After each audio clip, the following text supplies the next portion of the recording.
अध्याय 6। सबसे सुंदर लड़की। समुद्र के किनारे एक गांव था। उसमें एक कलाकार रहता था।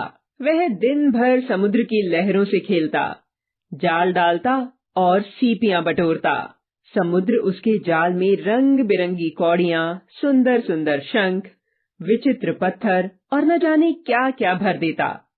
उनसे वह तरह तरह के खिलौने और मालाएं बनाता और पास के नगर में बेच आता। कलाकार का एक बेटा था, नाम था हर्ष। उसकी उम्र अभी 11 की भी नहीं थी, पर समुद्र की लहरों में ऐसे घुस जाता जैसे तालाब में बतख। एक दिन कलाकार के एक रिश्तेदार का मित्र कुछ दिन छुट्टियां मनाने वहां आया। उसके साथ उसकी बेटी मंजरी भी थी। 9-10 वर्ष की थी, पर थी बहुत सुंदर। हर्ष बड़े गर्व से उसका हाथ पकड़कर उसे लहरों के पास ले जाता। एक दिन मंजरी ने कहा, तुम्हें डर नहीं लगता?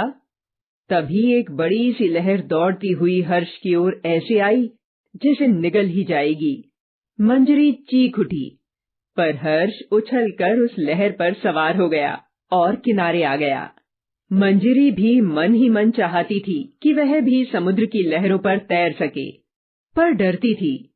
जब वहां की दूसरी लड़कियों को ऐसा करते देखती तो उसे यह सब करना और जरूरी लगता, विशेष रूप से कनक को, जो हर्ष के साथ हाथ में हाथ डालकर तूफानी लहरों पर दूर निकल जाती। कनक एक गरीब लड़की थी। उसके पिता एक दिन नाव लेकर गए तो लौटे ही नहीं। वे डूब गए थे। तब से ही माँ मछलियां पकड़कर किसी तरह 2 बच्चों को पालती थी। कनक को वह काली लड़की जरा भी नहीं भाती थी। हर्ष कई दिनों से देख रहा था कि उसके पिता एक सुंदर सा खिलौना बनाने में लगे हैं। यह एक पक्षी था जो रंग बिरंगी सीपियों से बनाया जा रहा था। हर्ष ने पूछा, बाबा, यह खिलौना किसके लिए बना रहे हो? हर्ष के पिता ने उत्तर दिया, यह सबसे सुंदर लड़की के लिए है। मंजरी सुंदर है ना? 2 दिन बाद उसका जन्मदिन है। उस दिन तुम इस पक्षी को उसे भेंट में दे देना। हर्ष की खुशी का पार न था।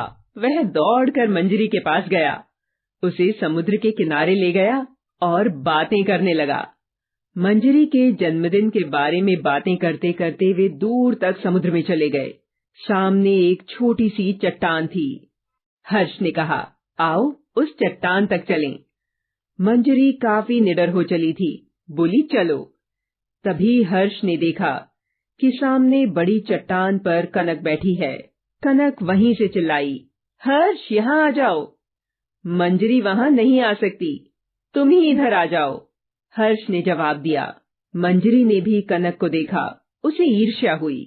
वह वहां क्यों नहीं जा सकती? वह क्या उससे कमजोर है? वह यह सोच ही रही थी कि उसे एक बहुत सुंदर शंख दिखाई दिया। अनजाने ही वह उस ओर बढ़ी कि एक बड़ी लहर ने उसके पैर उखाड़ दिए। वह बड़ी चट्टान की दिशा में बहने लगी। उसे होश ही नहीं रहा। यह सब आनन फानन में हो गया।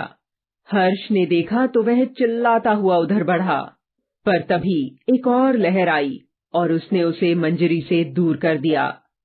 अब निश्चित था कि मंजरी बड़ी चट्टान से टकरा जाएगी, परंतु उसी समय कनक क्रुद्ध लहरों और मंजरी के बीच आ कूदी। उसने मंजरी को अपने हाथों से थाम लिया। कुछ ही क्षणों में तीनों छोटी चट्टान पर थे। हर्ष और कनक ने मिलकर मंजरी को लिटाया और उल्टा करके उसकी पीठ मली। इससे उसके पेट में भरा पानी बाहर निकल गया। मंजरी को होश आ गया। उसने आंखें खोली। वह एकदम सुरक्षित थी। वह बार बार कनक को देख रही थी। जन्मदिन की पार्टी के अवसर पर मंजरी बिल्कुल ठीक थी। उसने सब बच्चों को दावत में बुलाया था। वे उसके लिए कुछ न कुछ उपहार लेकर आए थे। हर्ष भी अपना उपहार लेकर आगे बढ़ा। उसने कहा, मेरे पिता ने यह सुंदर खिलौना सबसे सुंदर लड़की के लिए बनाया है, और वह लड़की है मंजरी। सबने खुशी से तालियां बजाईं। हर्ष ने बड़े प्यार से अपने हाथों से वह खिलौना मंजरी के हाथ में दिया। मंजरी खुश थी। अचानक वह उठी और उधर गई जहां कनक बैठी थी। उसने बड़े स्नेह भरे स्वर में कहा, कनक, सबसे सुंदर लड़की तुम ही हो। यह पक्षी तुम्हारा है। सब प्रशंसा भरी दृष्टि से मंजरी को देख रहे थे। कनक अपनी प्यारी प्यारी आंखों से मंजरी को देख रही थी। उधर दूर समुद्र में लहरें भी चिल्ला चिल्ला कर उन्हें बधाई दे रही थीं।